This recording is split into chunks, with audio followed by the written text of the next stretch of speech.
Epic Gaming Night is sponsored by Tasty Minstrel Games. Make sure to check out the Tasty Minstrel podcast on iTunes, Google Play, and Stitcher. This podcast is made possible by the support of patrons like you. Thanks for your support.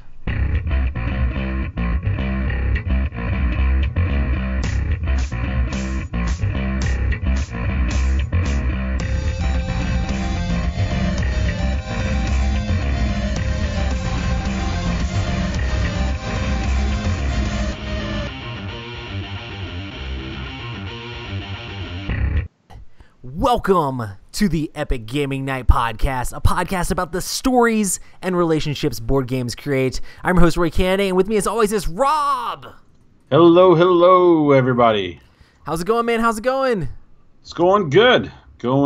Just busy working and doing a bunch of stuff. Oh, yeah. Matt is also very busy working. He's still on his he's working nights. Overnights thing, so we've missed him on all the different projects we've had that we haven't had him. Matt, come back soon.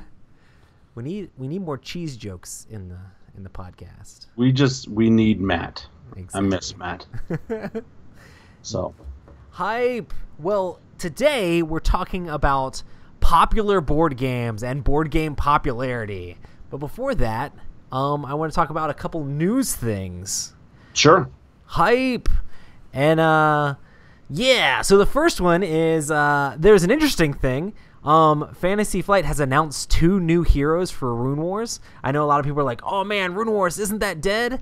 I thought it was dead until you sent me those pictures. I know, and honestly, I'm kind of excited, but I don't want to get excited. Exactly. Dude, so one of them, I'm not even going to try to pronounce the names of them, but one of them is like this vampire guy. He's like a new hero, so the heroes are kind of interesting in the game because they cost more points, but then they have a lot more special abilities, and they kind of have like a reverse side that like helps you with setup. But this vampire guy, he like starts out as like this little vampire lord, and then he can basically turn into this crazy bat creature. And like when he turns into the bat creature, he can like move forward like one length away and then position himself so he's engaged with an enemy. So if you time it just right, you could like flank somebody. Like you can be going straight on and then be like, oh nope, I'm going over here and flanking you and doing all sorts of crazy stuff. And he has like different dice when he changes in and out, and then he can also turn back into the human and like jump out of the combat, which is also really good in Rune Wars because in tournament. What? Yeah. So you basically have to like shoot him down before he gets to you. Either that or just hurt him really bad, and then once he jumps away, shoot him down. So it's like, what's his health at? It's pretty ridiculous because he has like protected, which I think like lowers their hit dice, and then like he also has like pretty good defense and a lot of hit points. So it's kind of like you just put a bunch of points on this guy, and it makes it really hard for them to kill him because like even once he gets low, he's like, nope, gone. Bah. Man.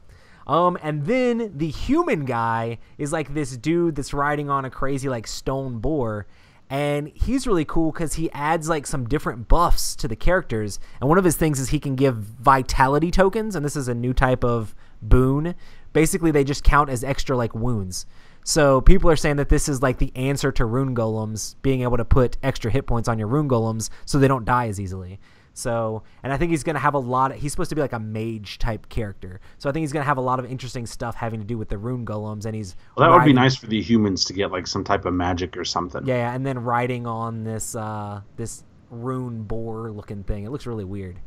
So those 2 were announced, and they're really cool. And I mean, I'm not going to bore people too much with Rune Wars stuff, but I like the fact that they're having like crazy looking monster sculpts in this game. I mean, that's the part of the reason that I was excited about in the first place when I was like, oh man, look at that undead slug thing. And oh man, look at those giant rock guys. I'm glad that they're continuing that with the crazy sculpts for the different fantasy characters. But they also like released their like organized play kits, like pictures of that stuff online. And they accidentally have pictures of the elf hero and the monster looking one. So what are they? The Chimeran, or what are they? They're the you know what I'm talking about. The red guys. They're all like they're supposed to be like demon worshiper guys, but yeah, they're like super bad guys. But they actually released the full card for the hero, but they haven't even released an article talking about that hero yet for the Thuculon. It's like some lady with some weird like giant dragon worm thing, and it's kind of like ambiguous. For the demon guys or for the elf? For the demon guys. So they're getting this weird dragon worm looking thing, and I'm not exactly sure how the rules work because it has some like interesting symbols with the name and stuff like that. So there's all sorts of interesting stuff there. And then also the there's a card, like the expansion cards before had like pictures of the heroes on each side. One has like the vampire guy on one side, and then it has like this centaur minotaur looking guy on the other side that's like dressed like the elves are. So I'm guessing the elves are going to get some sort of like centaur half deer person that looks really cool. So I'm sure they'll probably be announcing those super soon, especially since everybody's like, hey, you guys kind of spoiled that. Anyway, I think they look kind of cool. I was so ready to be over Rune Wars, and after you sent me that picture of that new hero, it got me all excited. Yeah. I mean, I put away my painting stuff. I put away my characters. I was like, all right, I'm done. Yeah, you know, I traded some stuff with you so you could have the bad guys, and I was like, all right, I'm done with this. I'm ready for Song of Ice and Fire. Yeah. And then they sucked me back in. I'll probably end up buying the human guy. We're gonna have to play it. We're gonna check it out. I wish they like, I don't know if you could do like a skirmish or something. Yeah. But like intermix the armies a little bit. Yeah, I mean, honestly, if we're not playing at tournaments, we can just do whatever we want. What? I mean, we could just have fun with it, you know? It's like, I guess we could do that. I have tons That's of what it's stuff, for, right? So, yeah, I mean, rules? What? No, I'm just kidding. Who needs rules? But what was I going to say? Yeah, the stuff looks really crazy, and I feel like it's cool that they're still putting stuff out for it because, I mean, you've heard us talk about it on the podcast before. Oh, man, Rune Wars, they're just leaving it in the dust. But I guess with all the Legion hype, we were just like, oh. So we'll see. These heroes might not come out for like another forever. So who knows? Well, the big thing is what's going to come out after the heroes. Yeah. I mean, there at least has to be another guy for the Thuculon announced. Actually, I think there should be 2 more character types for the Thuculon guys, the red guys, and then one more like unit type for the elves. So all that has to happen. I was surprised that they're like, oh, check out this vampire guy, because they're already like ahead on units on those factions already. I thought they were gonna announce the other units for the other factions and like have them all have the same amount, but they're like, no, there's more stuff coming for these guys, and I'm just like, that's the faction I play. Awesome. So cool. Another thing that Fantasy Flight announced, I don't know if you looked at this at all, Rob, is that there's a new edition of Cosmic Encounter coming out. It is the 42nd anniversary edition or something like that. So 42nd. I guess I don't know if that's like supposed to be a play off of like Douglas Adams thing or what, because 42, or maybe there's like 42 races now, because there are a lot of races in that there's game. way more than 42. What are you talking about? There's way more than 42. But I think there's 42 in the base set. But what was I gonna say? But it's kind of cool. They add, it's not really that big. I wouldn't call it a new edition, really. I mean, it's the special edition, but it's not really a new edition. I think the rules are mostly still the same. I think they tried to make it friendlier for people to get into the game. Like, they made the rules explanation into a comic book. So you like flip through and read the comic book, and that teaches you how to play.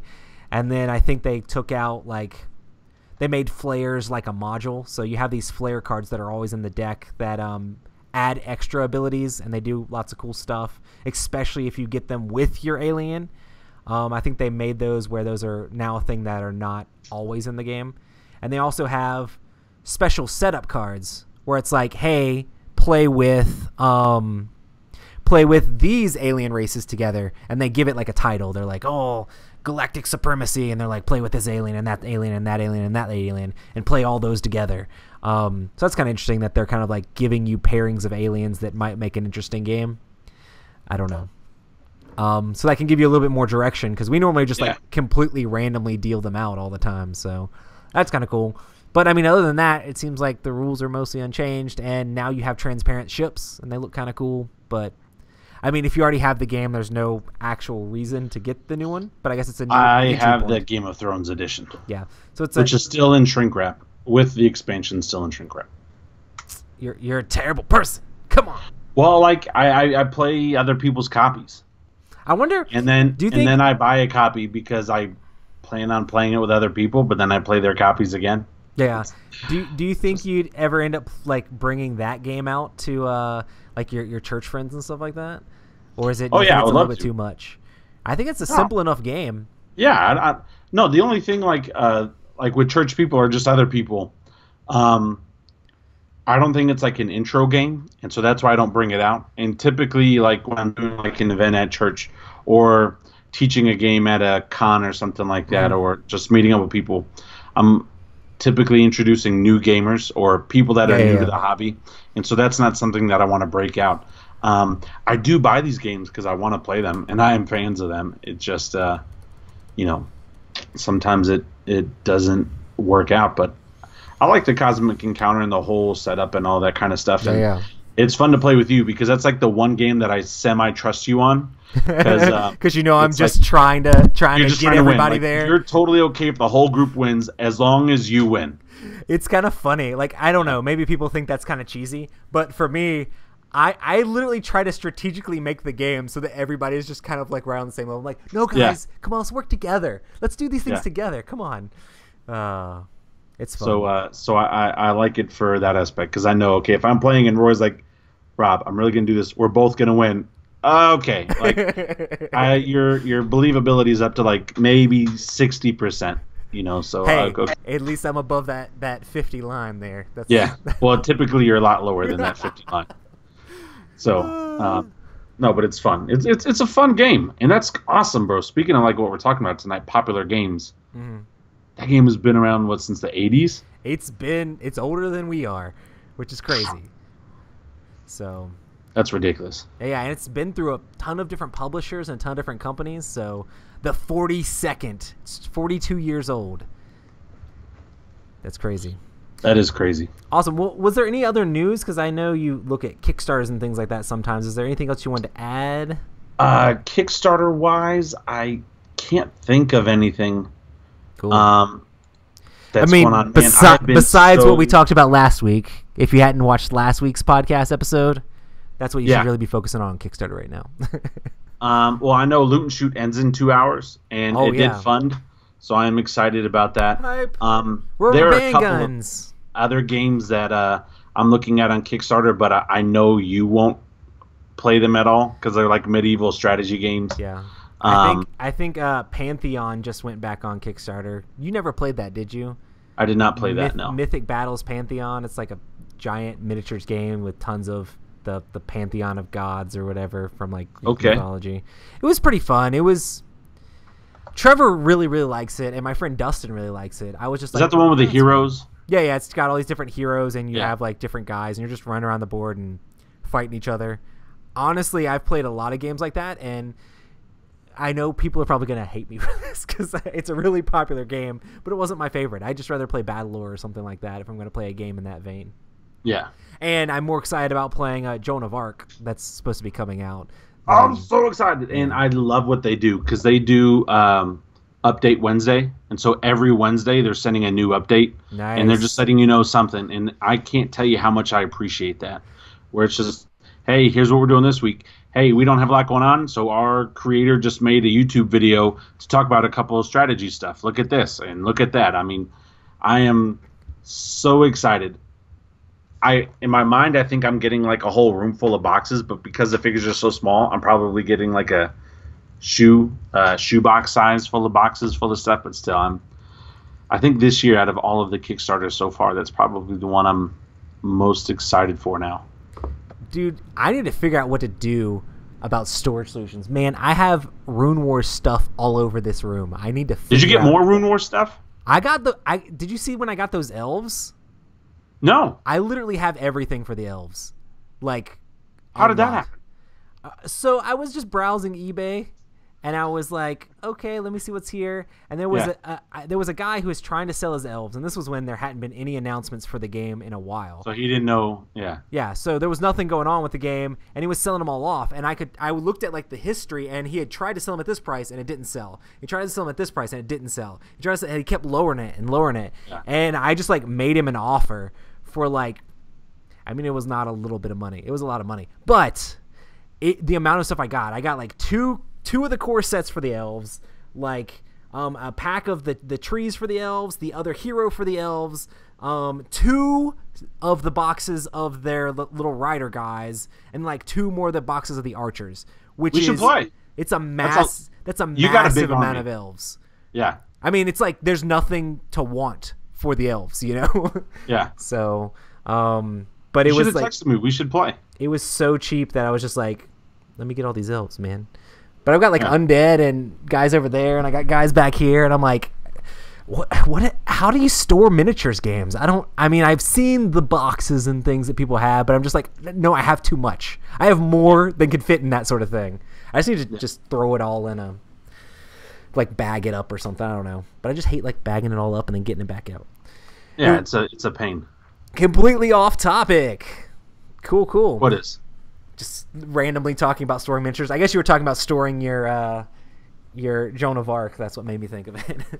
Yeah, no. I'm excited for that. But you know what? I'm also excited for Dice Tower Con. Dude, yes, that is another thing to talk about. That's coming. We're gonna see Liz down there at Dice Tower Con. I think Trevor is coming. I believe Matt is coming. I know he's busy with work. In fact, Trevor, if you need a room, text me. But I'm excited to just play. I'm not committing to helping out with like any demoing or anything like that, which I had a lot of fun doing that last year. But like, I just want to play games. Yeah.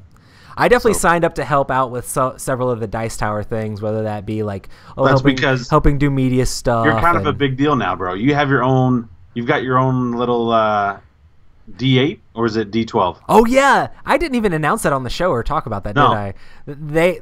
Tom had approached me about like, hey, we want to make a dice guy of you. I'm like, yes, please.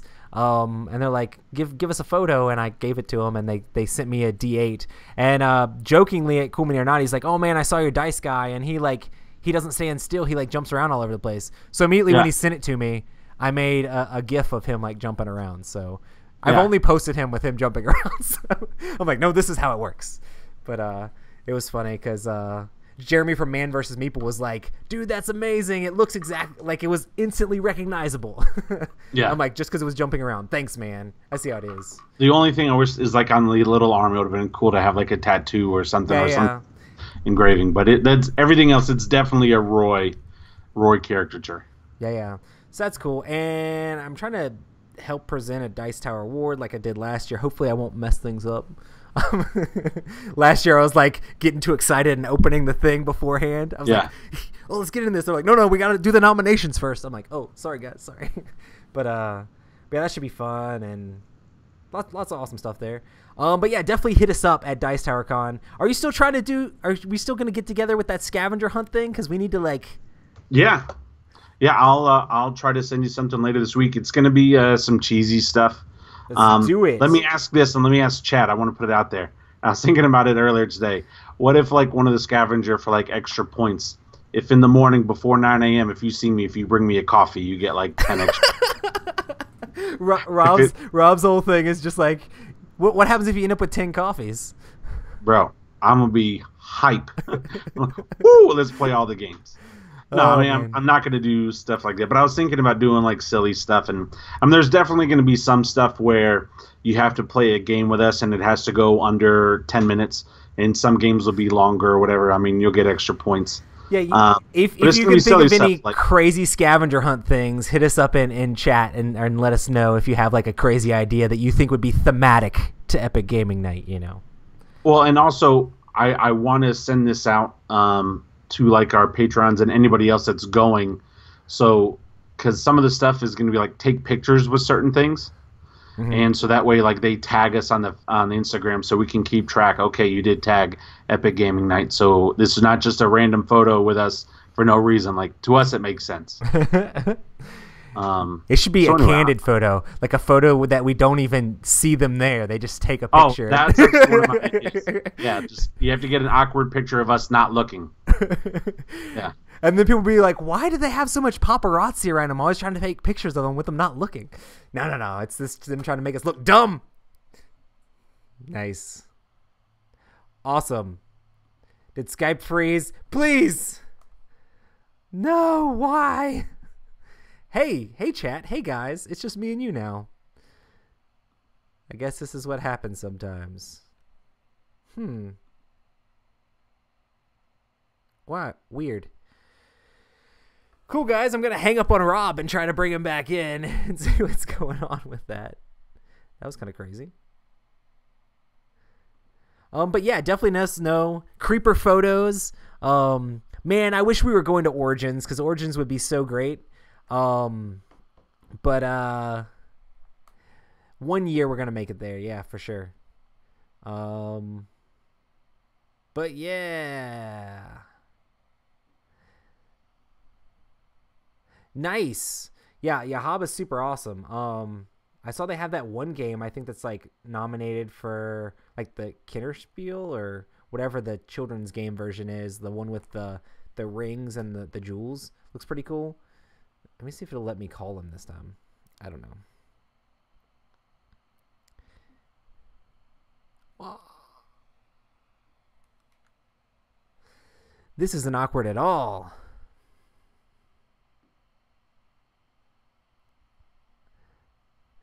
Hey, it wouldn't be Epic Gaming Night live stream without technical difficulties at this point, I guess.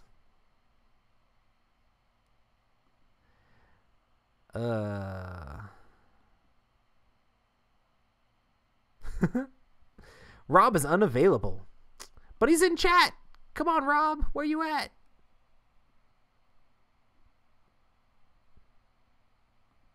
What? Huh. Cool. There we go.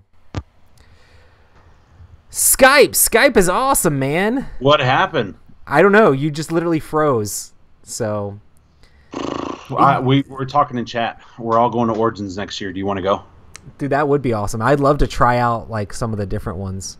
We'll see. I mean, I love Gen Con and it's awesome because there's so many people there, but you really don't get to do a whole lot. Yeah. So it's really cool to see the new stuff though. We'll see. Bro, are you going this weekend to Mark's Mega MooseCon thing?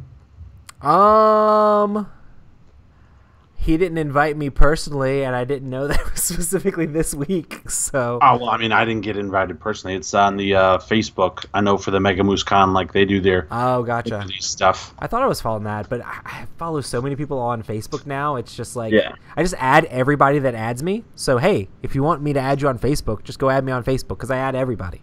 Just because there were so many like board game like fans like adding me, I was just like, I'm not gonna tell these people no. I'm just gonna add everybody. So it's hard for me to see stuff on Facebook sometimes because there's too many people. But yeah. Cool. Well, I'm excited. I think I'm finally gonna get a chance to play Thief. Oh, nice. I have had that game for a long time now.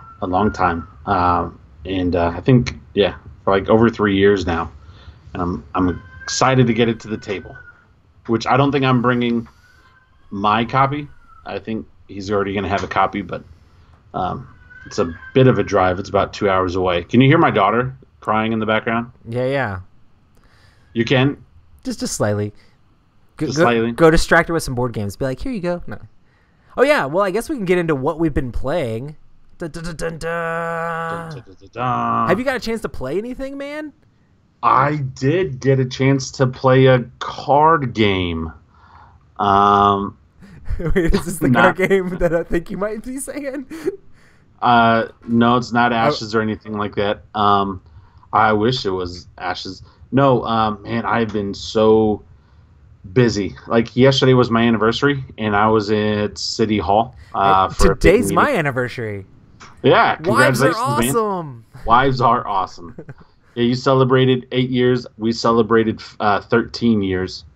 13 years married, and like 15 years together. So yeah, I was working and I was doing a presentation at City Hall, which we won, by the way. It was a big deal. Nice. But we got to play Hand and Foot. Hand and Foot is a trick-taking game. It's a lot of fun. You play with a lot of cards. So if me and you were playing Roy, we would play with 3 decks of cards. um, and you're trying to get sets and runs and things like that. It's silly, but it's something like my family always likes to play, and it's one of those games where we don't have to think. It's just like okay, because we played so much, and it's always fun just to like sit back. And I got to play with my mom too and my aunt, and so we played teams, and so. Yeah, over the weekend, we got together for like a meal, and after the meal, we're like, "Do you want to play hand and foot? All right, let's play hand and foot." Nice. Type of a thing. So that's another reason I'm going to Mark's thing this weekend to play a board game. You're like, I can actually play a game. Yes. Nice. What was I gonna say? So I got to play a couple different things. One thing is probably ridiculous and should not have been done, but it was done to completion, which is insane. I played so Heroes of Land, Air, and Sea. I want to hear about this. How did that work? Okay, so Heroes of Land, Air, and Sea is the 4X game. We talked about it a ton last week. Yeah. But it comes with a deck to play against one faction solo, which is really cool. So I was like, I want to play this game solo. Let me look at the rules. Oh, it uses these decks. But I don't want to play against one faction solo. I really want to use my giant playmat and use like all the continents and all the spaces and get a bunch of factions out there. And I'm like, if I print off an extra copy of the solo deck for every single faction that is there, then I'll be able to play this game with 5 NPCs or 5 AI enemies instead of just one. Because I'm like, one, that's too easy. Come on. So I printed it all off and got everything set up, which took forever. I don't necessarily recommend it, but it was definitely epic, to say the least. But yeah, I texted Nate from Gameland. I was like, hey, man, has anybody ever played with 5 AI things? He's like, I'm pretty sure no. And so I set it all up and like started playing through. And it's really cool the way that the factions move in the solo game. There's this solo deck, and the reverse side of each of the character boards has like a different like board for solo, and it kind of sets it up where they start with all 3 of their heroes in play. Where did you get the solo deck? Is it a print and play right now? No, the regular solo deck comes in the actual game. Like, it's just part of the game. So it comes with a solo deck, and every single one of the player boards has a solo side on the other side. So you pick your faction, and then you pick which faction you want to play against. So it's really cool because they start with all 3 of their heroes, and their heroes just have like programmed actions. Like you'll draw a card for each of those heroes, so they'll get to take 3 actions each turn when you only get to take 2, but they can't follow any actions. So it kind of evens out, but you can follow their actions that they take. So it's like, okay, he did recruit, time for me to recruit. So that's really cool. And playing with a whole bunch of them meant that I could hopefully follow more if I set myself up correctly. But then I also had people attacking me from all sides, which was a bit of a pain. But I also, I mean, they attacked each other a little bit too, but they definitely attacked me more than they attacked each other, which I'm like, why? Like, it was just random, because they literally, you draw a card, and it'll kind of tell them to do something. They'll try to build, or if they don't have enough ore, then they'll move. Or they'll try to recruit guys, or if they don't have enough food, then they'll move. Or do they get to do the follow action too? They don't actually follow you, but they get 3 actions each round. So they go, then you go, then they go, then you go. Or yeah, it's just they get multiple actions. They. Yes. So they're gonna go first, and they're gonna go last each round, which is actually really annoying because they'll get like 2 turns back to back. It's not as bad when you're playing against just one, I'm sure, but when you're playing against 5 of them, it's really unpredictable what's going to happen in between your turns. But yeah, it was a lot of fun, and the way it works is really cool because they ramp up points really quick, and they ramp up getting their flying ships out, or their flying airships and their boats and stuff, and they're sailing and flying around the board. And literally, there are attack cards where they'll move 2 spaces and then attack you if you have lower strength than they do. So you really have to work to set up so that you have high strength in areas that they might attack you. So it's like, man, I got to set up my strength that's higher than them, and then they just keep recruiting people, so they just keep getting higher and higher strength. So they definitely came over and like killed off a bunch of my crap. But yeah, it was an extremely huge undertaking. I didn't play it at one time. I played like a couple rounds one day, and then I played a couple rounds another day, and then a couple rounds another day. And I think the last day I was like, okay, 3 more rounds, I should have this done, and I just finished it up. But yeah, the solo I actually thought was really cool because I don't really play too many solo games, but it was fun to be able to still utilize my faction and try to be able to do stuff. One of the things that was annoying is normally in a game of Heroes of Land, Air, and Sea, if somebody threatens to attack me, I can at least be like, hold on, man, don't do it. Not this game. Not this game. No, it's like no warning. They jump across the sea and just jump you. And you're like, well, I mean, they outnumber me, so I mean, do I want to waste the resources to try to win this, or do I just want to lose it? So how does the attacking work for that? Like, it's kind of cool. Do you get to pick their card, or it's kind of cool because the solo deck also has like they'll draw a random card off the solo deck, and it will have a strength value at the bottom of it. I wonder if I can like show. This is like a printed out one, which kind of sucks. It will have like a number at the bottom. So like this one has 2 strength. Oh, that looks terrible. But it'll also have like a type. So if you're going up against it, you could get like, because you know how it's like paper, rock, scissors. Yeah. You could go up against it and be like super effective or whatever, or get extra things.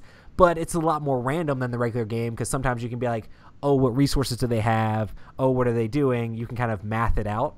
In this one, it's just kind of like, what cards have they already played? What cards are maybe left in the deck? I really have no clue what they're actually going to play. And it goes all the way from 1 to 8 strength boost for them. That is insane. If that 8 is still in the deck, they're just going to win. You know, you can't spend enough resources to overcome that 8.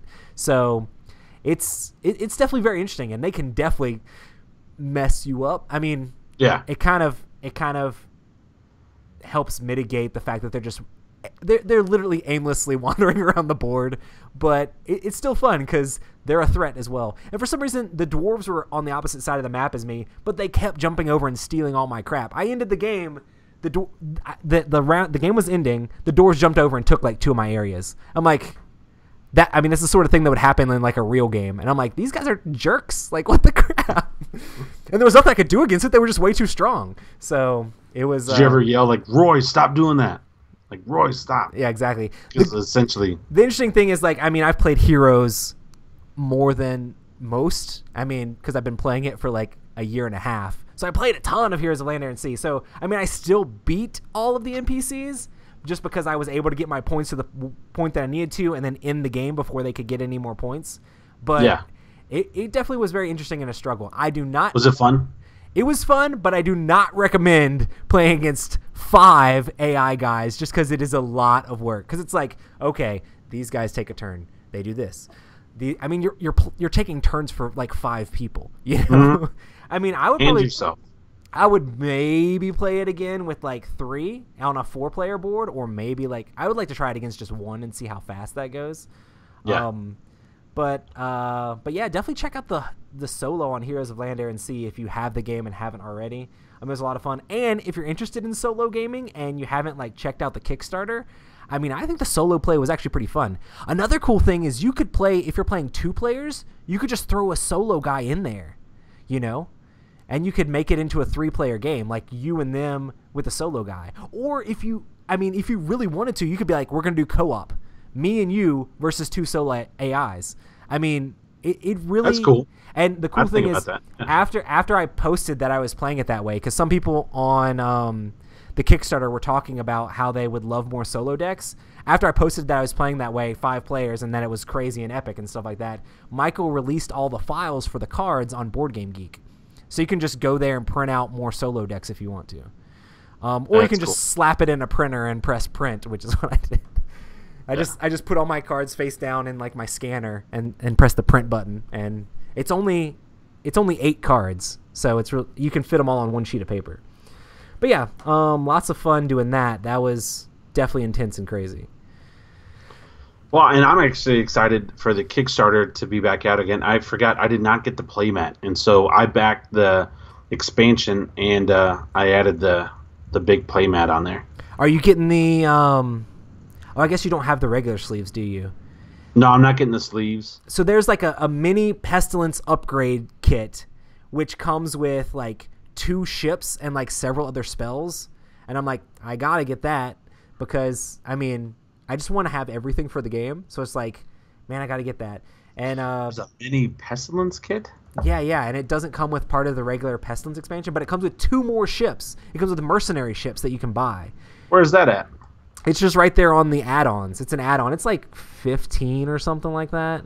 But I'm like, man, I got to get that because it comes with extra spells too. So I'm like, ooh, yeah. I mean, I can't not have everything for the game. So I'm definitely backing that as well. But yeah, it's kind of interesting because it's like, I think they're like, oh, we need the sleeve pack upgrade for these, but people, because they already have the other sleeves already made. So they're like, we can't like sell them like just enough sleeves for the Pestilence because it's not very much. So they're like, oh, we'll put these things in there to sweeten the deal. But then it's like a catch-22 because then it's like, well, now if I get that pack, I have these sleeves, but I don't have enough sleeves to sleeve the whole game. So then you're on the opposite side being like, well, now should I just get all the sleeves? So I don't know. It's probably a great marketing strategy for them. Probably. I see that the booster pack with the 2 ships and stuff. Yeah. And I mean, it's not that much, but it's like, I want the 2 mercenary ships. Come on. Oh, I also played with all the mercenaries and all the catapult things for the first time. How was that? It was great. Like, some of those heroes are really good. I mean, honestly, if I didn't play with it and I didn't have the advantage of those being in the game, I'm pretty sure I would have just got steamrolled by all these NPC guys because they just start out so strong. And the fact that these guys could be built without me having to build buildings made it easier for me to get stronger faster. But you can only get one of them. So, yeah, that's fine. Cool. Yeah. I also wanted to talk about another thing real quick.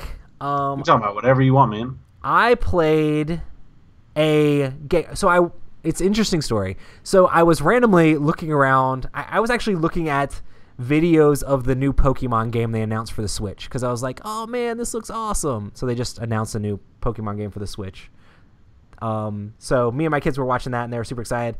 But there was a link to this like super old school like review of a Pokemon role-playing game that came out in like 1999, but it's like for little kids. And basically it's like you have these different Pokemon characters and it's super simplistic how they do combat, but it comes with a little book that parents are supposed to read through for their kids. So you read through the story, and then they'll have different encounters with Pokemon, and they'll have chances to gain more Pokemon, and then they can choose which one they want to use in battle. If you're really into the Pokemon stuff, it was really cool because it's like, and it actually encourages role-playing in the book. It's like, oh, just tell them to act out or say what they want to do and things like that. There's not a whole lot to the game, but I was like, oh, man, that looks really cool. I bet you my kids would love that because they're super into watching the cartoons and stuff like that. So I was like, man, they'd really like to mess around with that. And it was like pitched as like, man, this is really good for little kids. Like adults aren't going to get too much out of this. And you definitely don't want to play this with your adult game group friends because you're just rolling a D6 to see if you hit basically. So super simple stuff. And it has like silly stuff like you go into the forest. What kind of animals might you see in the forest? Okay. Yeah. What sounds might you hear in the forest? Like it's got all this cutesy stuff. I kind of actually like just role play that out a little bit and made it a little bit less silly. But it's cool because it encourages the parents to get the kids to act and like say what they want to do and go where they want to go, which is kind of cool. But it's just like a super short book. But I got it off eBay. It came out in 1999. I got it off on eBay for like $8. And I'm like, that's not bad. That's not bad at all. So my kids like loved it. We played it yesterday, and then today like we woke up and this first thing my son wanted to do was play the Pokemon game. He's like, Dad, can we play the Pokemon game? I'm like, what one? He's like, the board game one. I'm like, technically it's a role playing game, but it was awesome. So I mean, I'm hoping that like trying to get them to act out and do different things like that might lead them up to being able to play other role playing games in the future because they're still super young. And all I really had to do is say, hey, roll that 6-sided die, and they can do their little attacks or whatever. It's very thematic to the Pokemon thing. So, hey, if you're into the Pokemon thing and you have kids that are anywhere from, like, 4 to, like, I don't know. You couldn't go very high on this because I don't think older kids are going to be too excited. But, like, 4 to 7 or 6 or something like that, they'd probably really enjoy it. If your kids get much older than that, they'd probably need something a little bit more, you know. But, yeah. That's Pokemon Junior Adventure Game. Cool. Boom. Awesome. Well, I guess we can get into our topic, which is board game popularity. I don't know if people like it. Say what? I don't know if people still like or play board games. Yeah. Oh, you don't. I mean, I'm not talking about necessarily board games in general. I'm talking about which specific board games people like. So, Ah, what do you think?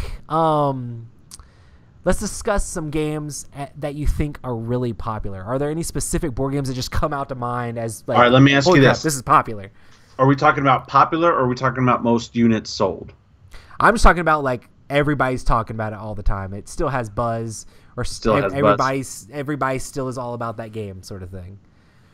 Um, So I'd not have to necessarily something that's a flash in the pan, but like something that is sticking around. You know, yeah. it's just popular. People like that thing. Um, I probably have to say, I mean, outside of the obvious Gloomhaven right now, Yeah, I mean yeah. that's been hot ever since it came out. I still hear a lot of people talk about Scythe. Oh I hear yeah, about yeah. Scythe all the time from people and a lot of like the Instagram stuff that I follow. Like people are always like, "Yeah, I got in a game of Scythe." Like it's one of those games where I want to get it played. Um, Dude, but did you see the announcement for My Little Scythe? I heard about that. Yeah, it's like the whole My Little Pony thing. A guy made a My Little Pony version of Scythe, but they couldn't get the rights to make it. Like Jamie, like literally went to Hasbro or whoever had the rights and was like, "Hey, can we make this?" And maybe it's Mattel. I don't remember, but they basically just straight up were like, "No, you can't." So he's like, "Okay, well, we're gonna retheme it in a cartoony thing and still kind of keep it with that My Little Pony flavor, but just not specifically My Little Pony." So it's like Yeah. a super kids like cartoony version of Scythe, and it's like simplified and stuff like that, but it still had a lot of the Scythe elements to it, which was pretty cool. Yeah. It still has that like bidding combat that Scythe has, but now you're like, instead of just having like your military might, it's the number of pies you have, so you have to have pies for your pie fights. So I thought that was kind of funny. I would love to get into a pie fight sometime. So I was like, man, I wonder if my kids would like that. I mean, it still seems like it's. I mean, even just looking at it, I'm like, that's still a little bit too advanced for my kids, but it's definitely, they would love the way it looks, you know. Yeah. But yeah, another game that I think is super popular is like Blood Rage. Like that game, just everybody always talks about all the time. Yeah. It's still going. It's still going strong. Still selling. They're still printing them, and it's still going crazy. And yeah, honestly, I could see Blood Rage still going strong for another 3 to 5 years. Mm-hmm. And that's saying something, you know, to like have a game like that to continue to go strong. But there's just, I don't know. I don't know if there's a better game out there like that type of game right now. Dude, So. the popularity of Codenames was ridiculous. Do you think it's still as popular? I mean, it's still all over the place. I think it's like dwindled some, but like for a while there, Codenames was like the game, you know. It was ridiculous how popular that game was.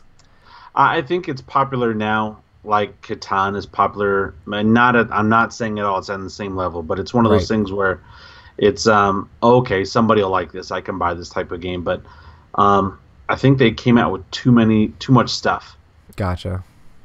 I mean, for me personally, I just think like there's all different types of codename games and things like that, and I don't know. Once they started doing all the craziness, and then they made like a Codenames After Dark and other things like that, I was just we played a ton of Codenames. I played a lot of Codenames. I mean, for like a year straight, we played a ton of Codenames. Yeah, that was the party game. And at this point, I'm like, I've played Codenames. And I mean, I'd still play Codenames today, you know, but it's like I have other games to get played, so I don't know that that's the game to play, you know. Yeah. That's another thing, like with Love Letter. It was insanely popular for like the longest time, but I feel like that's pretty much dwindled now too. You never hear anybody talk about Love Letter ever. So yeah. Nice. I still a lot of people and the sales are Terraforming Mars. Oh yeah, man. That is still going strong, and props and kudos to Stephen Bonacore. That's just something that's just like been going really, really, really good for him. And with the 2 expansions, which I've not had a chance yet to play the expansions, so I'm excited for that. But man, that's still going good. And then I mean, I know you said Blood Rage, but Zombicide, that whole series that and the Arcadia Quest stuff. Like they're still printing stuff. They're still making stuff for these series and games and stuff like that. And they're not just going to waste money.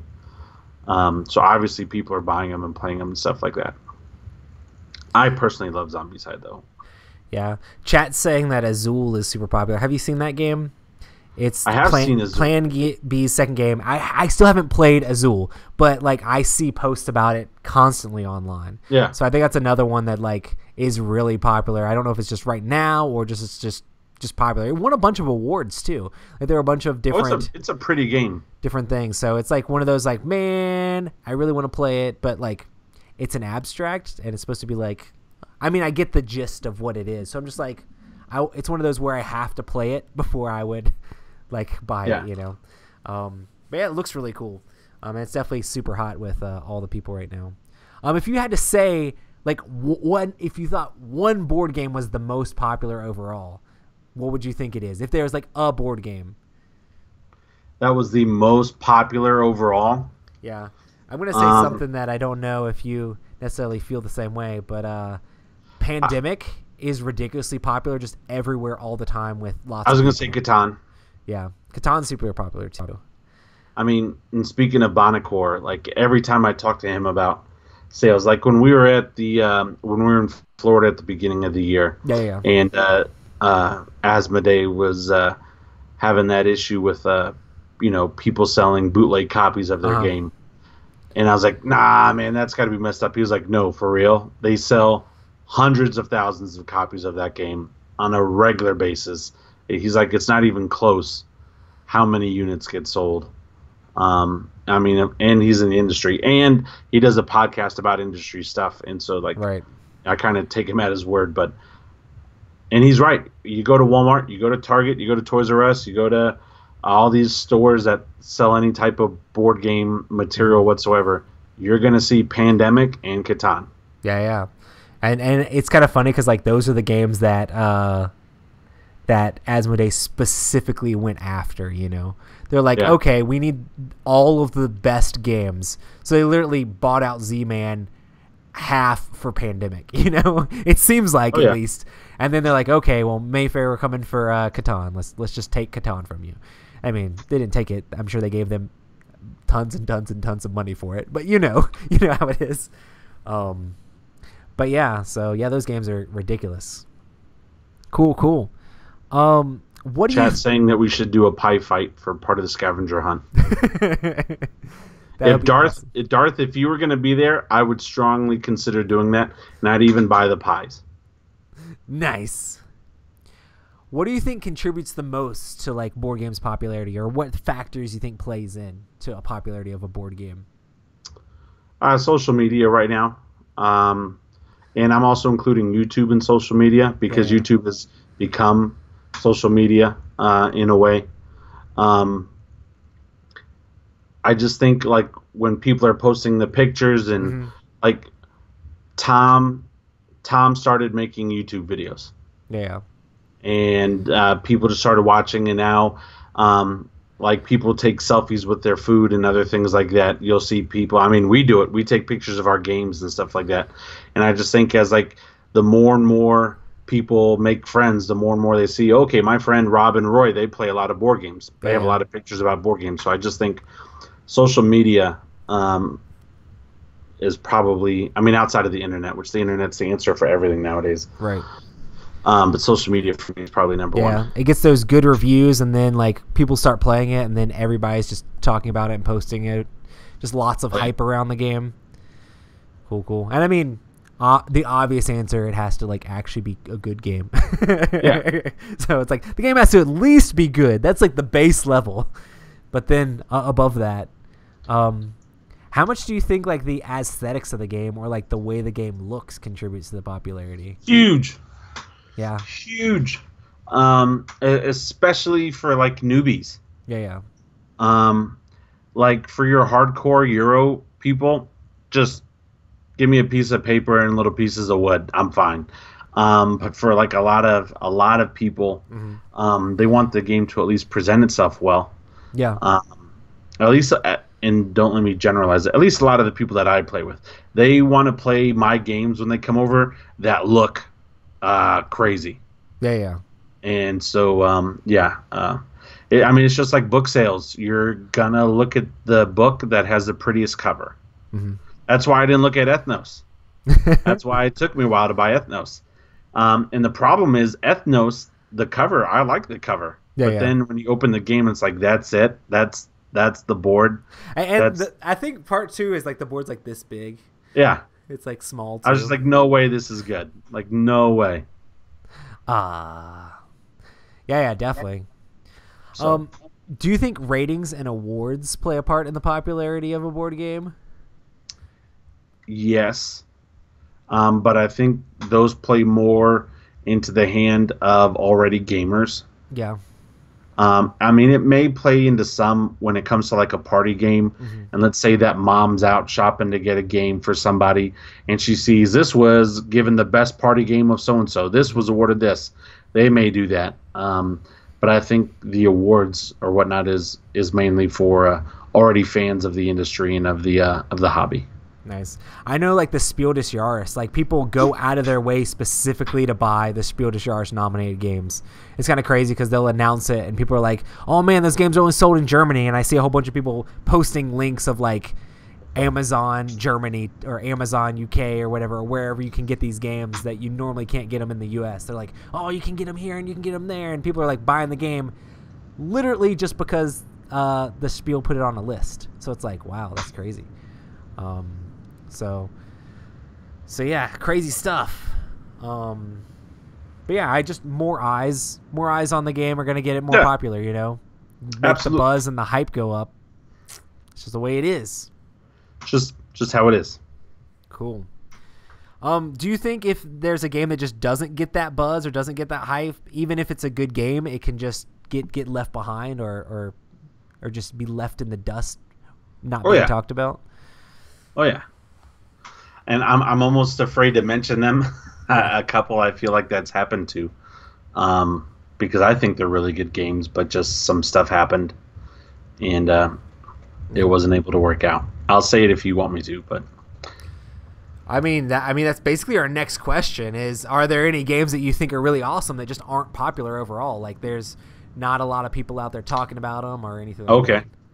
Ashes. I love Ashes. Yeah. To me, it's my favorite card game. Absolutely love Ashes. And I think the acquisition time frame and the way all that stuff happened really hurt it. Yeah. Like I know they had a couple podcasts going at one time, and I know they fell off the bandwagon for a while. Hopefully those podcasts pick back up, but and I know that they still post stuff online because I still followed on Facebook and the Ashes group on Facebook, and there's still like that core group of people that play. Mm-hmm. But I really wanted Ashes to take off. Like that to me would have been something I would have like invested a lot of time in, had local people played. Like that's something that I would have wanted to gone to tournaments to play on a regular basis. I really enjoyed it. It's a lot of fun. It would have been Magic for me. Like Magic the Gathering is for a lot of people. Like that's what I wanted so bad. And I think that's the biggest one for me that kind of got hurt and got left behind, but I think is a great game. And I think they just announced like another Phoenixborn like here super they're still coming out with stuff, and I love it, but like that whole transition, and then they were supposed to release stuff and it didn't get released for quite some time, and they couldn't really talk about it because of certain reasons, and so I was just like, man, that's like... And I feel like sometimes when that sort of thing happens, then a lot of like negative buzz starts building. Like everybody's like, is it dead? Is it still going on? And then that, I mean, where normally you'd be building up a player base, a lot of times you can end up like, just because of the negative buzz of people asking if the game is dead, that ends up making new people not jump on board, you know? Yep. Where normally they'd probably jump on board and they'd love it. I feel like a lot of the same sort of stuff happened with Rune Wars as well. Because like Rune Wars is another game where it's like, oh man, they could have done better, and I think they could have, if they would have launched with all 4 factions just off the bat, I feel like it probably would have done a lot better. And then instead of like slowly rolling them out, and then the fact that like they announced Legion like shortly after it, everybody's like, but why wouldn't I just play that? You know? So and I mean, and with Legion, they announced Legion the right way, as in they announced a lot of vehicles and extra packs and mercenaries and stuff you could buy, where they did not do that with Rune Wars. And the other problem that I have with Rune Wars is the price point. I mean, if you bought the game brand new when it first came out, you were spending $100+. I think it was like $110 and change. It's a lot for 30-something minis. Whereas like a Song of Ice and Fire, I'm spending $120, but I'm also, I think in the core box I'm getting like 80+ minis, and that's not including the and so it's just like, okay, $100 for 30 or $100 for 80. Yeah, for sure. So I don't know, but Rune Wars, that's a good one. Yeah, and I think the game personally is great. I just feel I like a lot of it except for negative one major thing. Oh, the movement. Hey, if you'd move your guys properly. No, I'm just kidding. The pivot thing, man. Like, you have to spend a whole turn to the left. Yeah. That's so dumb to me. I love it because I've played in tournaments where someone's like ran into a rock and been stuck there for a couple turns, and I'm like, yes. Yeah, and that's the dumbest thing. You got to spend all that time, and you only get 8 rounds. Yeah. It's beautiful. Yeah. It's terrible. I mean, I'm not good at it either. I just haven't played the game enough to. I mean, I've played the game a bunch. I'm just still not good at it after playing it the amount of times I have to. Perfectly move my people. But it is a fun game. Like the times I have played it, I have overall enjoyed myself. You just like it because I'm pretty sure you beat me like almost every single time we played. Every time we've not recorded, I've beaten you. Yeah. Anyway, it's fun. Awesome. Yeah. So, I mean, those are kind of like collectible style games. There's probably a lot of examples of board games that kind of have fallen the same fate. Maybe they just didn't. Well, you know what I think one that kind of fell into a big fate that we got all excited. First Martian. The Portal game. It was supposed to change a lot of stuff. It was going to have the app integration, and I was like, nope, nope, don't want this thing. And that was one that like had a lot of buzz, had a lot of hype going into it. It was going to change a lot of stuff. It was. And it has that Robinson same like Crusoe. It has that Mars theme that a lot of people like. With I mean, Terraforming Mars has a different theme. Like this would be like pre-terraforming Mars. It'd be just like exploring Mars, but it just didn't have enough of that exploration aspect for me to be engaged. And I also like the movie The Martian, which I know the game is not based off of that. But anyway, I mean, that was one that kind of, and I know the question wasn't what let you down, but that was one that had a lot of hype and just kind of fell. You're not really hearing about it anymore. Right. And I feel like, just didn't have the buzz. Yeah. After it came out. What do you think a publisher or designer can do to increase the popularity of their game? Make it good. Well, I mean, of course. This is gonna sound, I don't know. All right, they need to get it out to popular board game personalities who will do a show or talk about it on their show and stuff like that. Sure. Because I know, and I still, to this day, I'll still watch Dice Tower videos, and if Sam says he likes the game, I always go at least to Amazon, and I'll start just reviewing the game. As he's talking about it, like I'll open up a new tab, and I'm like, okay, he likes it for this. Okay, that's cool. And there's a lot of different like big ones out there that have at least a decent amount of pull, with like crowds and stuff like that. So it's like, hey, get it out there to those people. Yeah, and any kind of media that you can make for it at all. I mean, people make those, certain big companies make commercials for their games. Like we've talked about that before, and they like get the hype up, like the board game trailer. It's like, oh man, what is this? This looks crazy. You got to do it though. And that stuff's really cool. And then just like giving more people information about it, and then just the overall presence of the game. Like if the game looks amazing and great on the table, people are going to be interested in the game just the way it looks, or amazing cover art. Like that'll help it get off the shelves, because in a lot of these like actual stores, people are only just looking at the box. So if the box looks amazing and it looks great on the front and back, I hate when I see even a nice cover art on the box, and I turn around and look at the box, and it like doesn't show the game on the back, or like doesn't have enough information to like show you what the game looks like set up, and I'm just like, what is this? This is amateur. So there's a lot of graphic design and like presentation stuff people can do to make sure that their games are popular. Hype. And there are companies that do better than others, but Yeah. there's no excuse now not to get your game out there. With all this social media and everything. I mean, heck, just Kickstarter alone. You make a pretty game and you put it on Kickstarter and you have a halfway decent video, you'll probably get funded. Yeah, and I mean, I think it goes a long way too if you're doing the Kickstarter route, like just making sure your Kickstarter page looks nice. You know, I mean, people can tell how much effort you put into that. Like if you have nice graphics on all the different things and things like that. I mean, maybe if you're putting it up there, you don't know how to do graphic design or whatever, and you're building your Kickstarter page, pay somebody to do it. Like make your Kickstarter look professional. If you want to be successful, if your Kickstarter doesn't look professional, then people aren't going to think you're professional, and they're going to be scared to back your game. You know, I mean, they're basically loaning you money to give them the game later. So you really got to win people's trust, especially if you're just starting out. It's so weird how many like artists and stuff, and I mean, I get it because a lot of people they're artists, and so they don't think about like the business side of it. Like they're the creators and the artists, but if you're gonna put it out there on Kickstarter or other stuff, like you need to treat it like a business. Like, oh yeah, for sure. Hire a design team, hire a publisher or a publicist, you know, to help make a video and a video editor and all that kind of stuff. Like, help get like that Instagram stuff going, the Facebook going, the Twitter going. Like, you have to run a business. Don't rush it out there without some buzz beforehand. You know, don't be like, absolutely, I got to get this on a Kickstarter as fast as possible so I can make that money. What? No, like.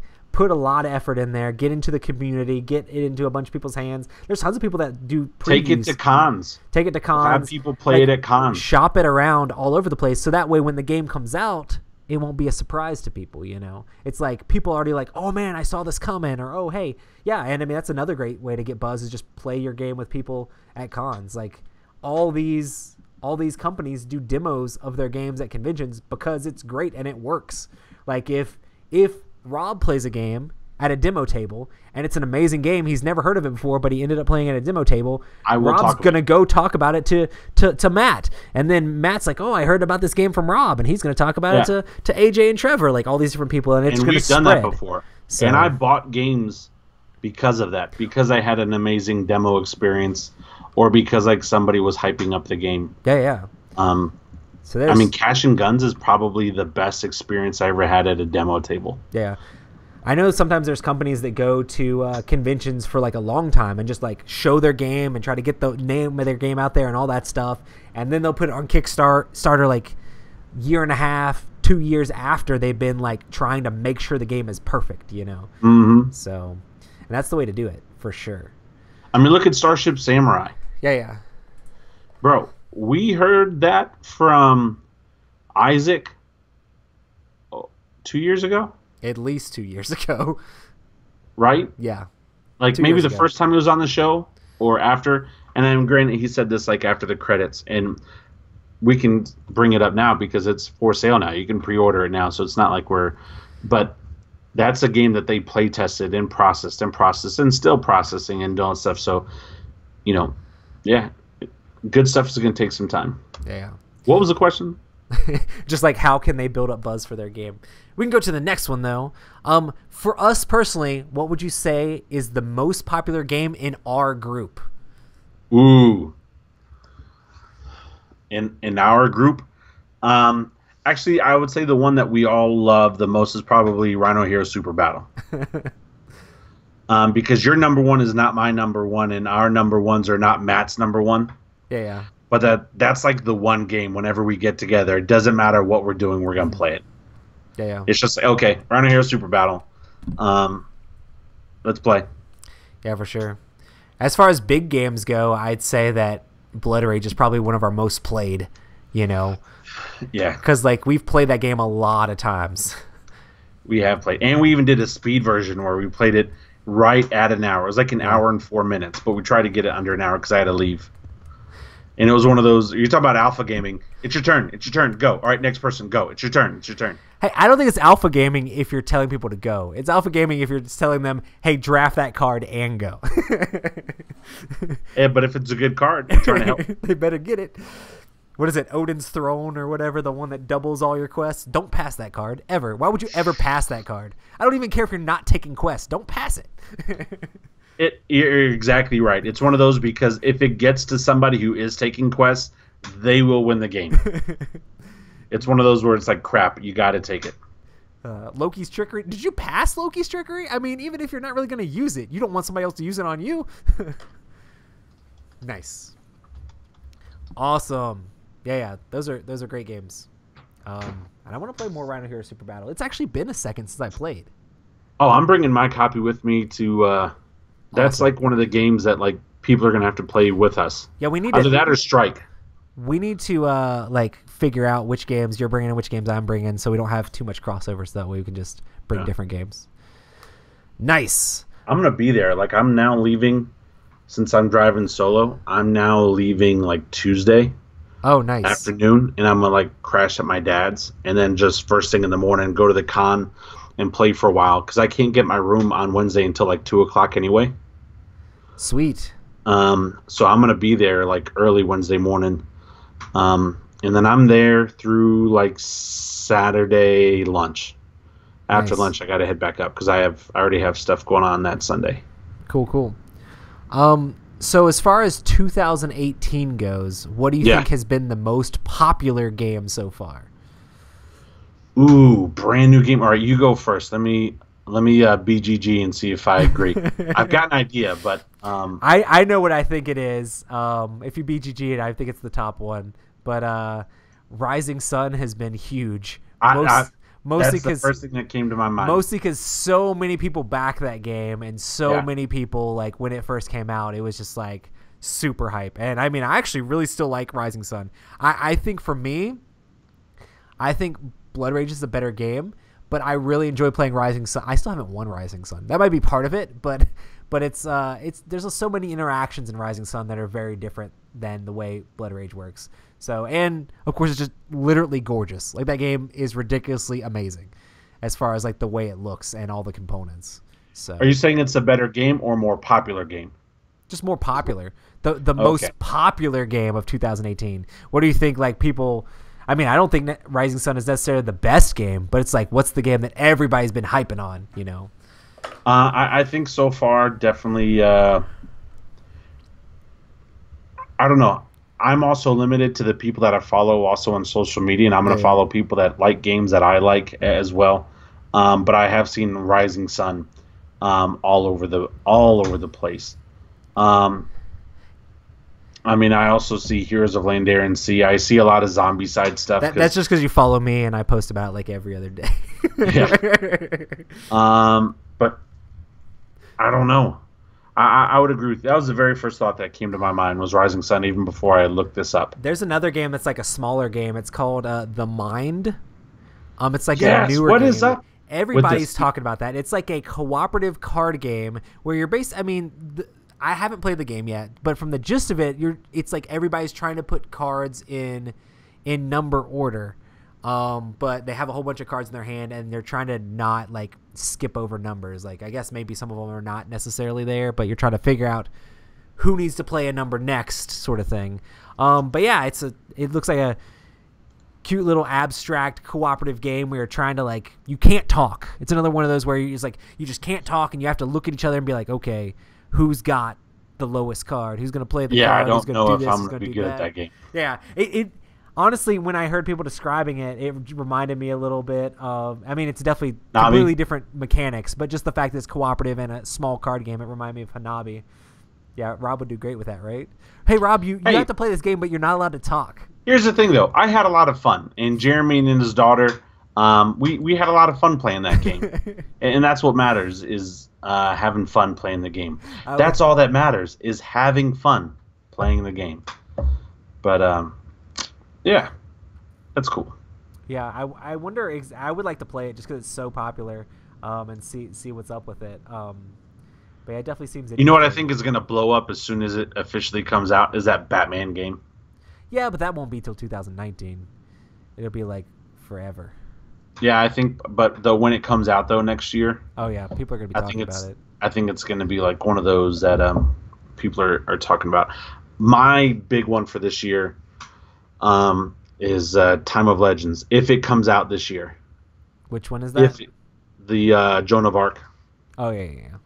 You know what I'm also excited for this year that hasn't come out yet? Western Legends. Oh yeah, I really want to play that. I that. got my poker deck that came in. Oh really? That's awesome. Yeah, but I mean it's just poker cards that like look old timey and stuff like that. But you remember we demoed a copy of that in January, and like right there on the spot, I jumped on Kickstarter and backed it. That's like a cowboy version of Zaya. Oh yeah. Chat's also talking about Thunderstone Quest. That is actually another really popular one. It's one of the highly rated ones on BGG. I've heard that box. I mean, you've never played Thunderstone, have you? It's kind of like Thunderstone came out original Thunderstone came out right after Dominion, and it was a deck building game, but it actually had a theme and was kind of like a dungeon crawl sort of thing, and you could like level up your heroes and you were fighting monsters, but it was still competitive. But it's very much just straight up deck builder. Well, this year they came out with Thunderstone Quest, which is like a new version of it, but it's just like massive, epic, giant thing. It's like I wouldn't say Gloomhaven sized box, but it's definitely like a... Oh, this is a big box. Gigantic box, and it's just completely full of cards. So it's extremely heavy.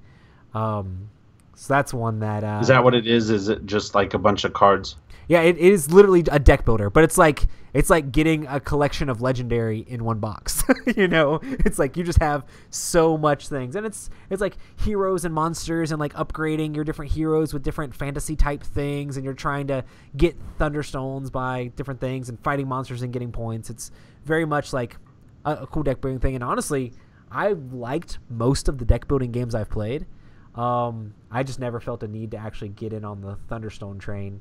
I had Dominion for a while, but I had to get rid of it because I didn't. You know what I want to do? What? I want to make like our own version of like Dead of Winter for Dice Tower Con, where like we make a story, and you only get to pick 3 characters, and that's the only 3 characters you're going to get the whole game. And we kind of go like an extreme like edition, like we put in certain crossroad cards or whatever, but like you have to try to survive. Who's got time for this, Rob? Great idea, but who's got the time? We've got time for this. Dice Tower Con, that's all it is playing games. That's I mean coming up with the concept of the thing and making sure. I don't have time. I was actually hoping that I would put it out there and somebody would do it. I still have to like take my wife out for our anniversary. I did a bunch of stuff for my wife. Last night I went to Walmart, you know, the place where you get all the best anniversary gifts, Walmart. Yeah. And I got her a gift card for the Switch so she could get the new Harvest Moon game because Vidya games, all the ladies love Vidya games, right? Oh yeah, my wife, she's like, "Oh, get me another Vidya game, please." And I'm like, "Hold on, baby. Like, I'll get you that iTunes gift card for the Candy Crush." No, I'm just kidding. Man, I haven't played Candy Crush in a long time. But yeah, so the new Harvest Moon game, and then I got her some like chocolates, and I like hid it in the car so she'd like go to the car in the morning and be like, "Oh, cool, there's a thing," because I mean I was asleep, so yeah. Well, also you have to do it at night so they don't melt because it's been hot. Yeah, recently. Exactly. And then I went and brought her flowers at work, and she didn't know. Like I snuck the kids into her job, and like I just walked past the receptionist with like 2 toddlers, and she didn't say anything to me. I just like walked and snuck up there. I was like, "Okay, kids, you got to be really quiet so mommy doesn't hear that we're coming." Come around the corner and gave her flowers. So you know, it's good times. Good times. Sweet. But yeah, awesome, cool. Well, there's tons of popular games and awesome stuff. Let us know what you think the most popular games are. Well, Christopher's trying to sell me right now on this Thunderstone Quest thing. It's pretty cool, but dude, that is a heavy box. 15.4 pounds. I think you'd like the game. It's just I really like it's very Clank. much a deck. Like I enjoyed playing Clank, and I'm glad I got the space one in Florida at the Cool Stuff Inc. I'll probably get the expansion if it's out. I played Thunderstone Advanced, and I I think as far as me, like I would play Clank every time over Thunderstone Advance. I don't know what new things Quest brings to the table, but like I just love the board aspect and the pressure look. It has a big board, lots of dungeon tiles, minis for your players, and individual player boards. Tons of components. Oh, so Quest has a board now. Or is it just like Big a board that you put the cards on? Big board and mini boards. And minis for your players. And dungeon tiles. It's 15.4 pounds. Oh, you're just reading chat. Nice. Yeah, I'm just reading chat. Nice. Oh, that'd be kind of cool if you were like actually going through the dungeon in Quest. I need to look into Jeremy it. Berger is somebody's Hickleberry. Nice. He's a Hickleberry. Nice. Awesome, guys. Well, I guess we're pretty much going to close this thing out. We made it happen. We did the podcast thing and stuff.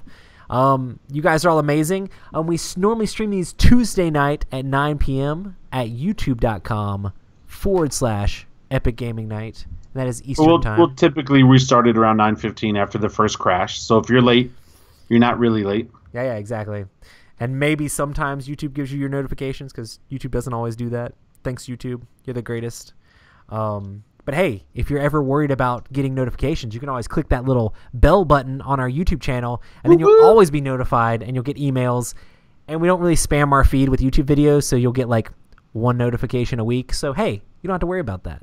But yeah, good times. Also, if you want to support us on Patreon, check us out at patreon.com/Epic Gaming Night.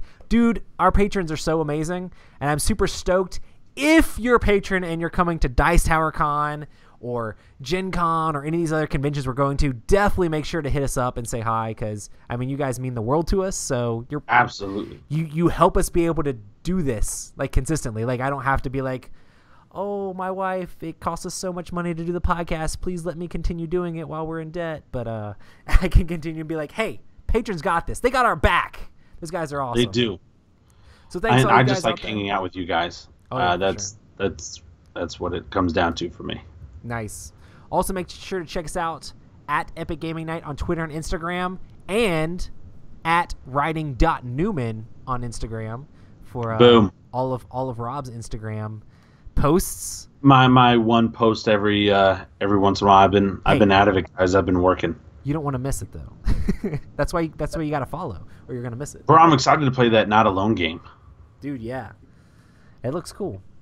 I also want to get that. Is that Stronghold as well, right? Yeah, that is Stronghold. Nice. And there's a game that's coming out that was on Kickstarter last year. I think it is called Alone, where it's like one versus many, but the one is the guy trying to survive, and the many are the people trying to kill the guy. Nice. Trying to survive. It's like an opposite type of a thing. It's a space thing. It reminds me of that one like space horror game that came out where like you're on Mars or something, but yeah. I can't remember. Anyway, it looks cool. Awesome. Also, make sure to check out all of our favorite Game Friday stuff over on the Dice Tower and on our Instagram. And I guess we'll see you guys next time. Thanks so much for hitting us up in chat. You guys are great. You guys are awesome. We love you guys. Be prepared for Rob's awesome scavenger hunt at Dice Tower Con. Probably going to let you down, but you're going to have fun doing it. And you're going to bring him a coffee. Bye, guys. That's now going to be part of it. Yeah. Peace. That's part. Peace, everybody.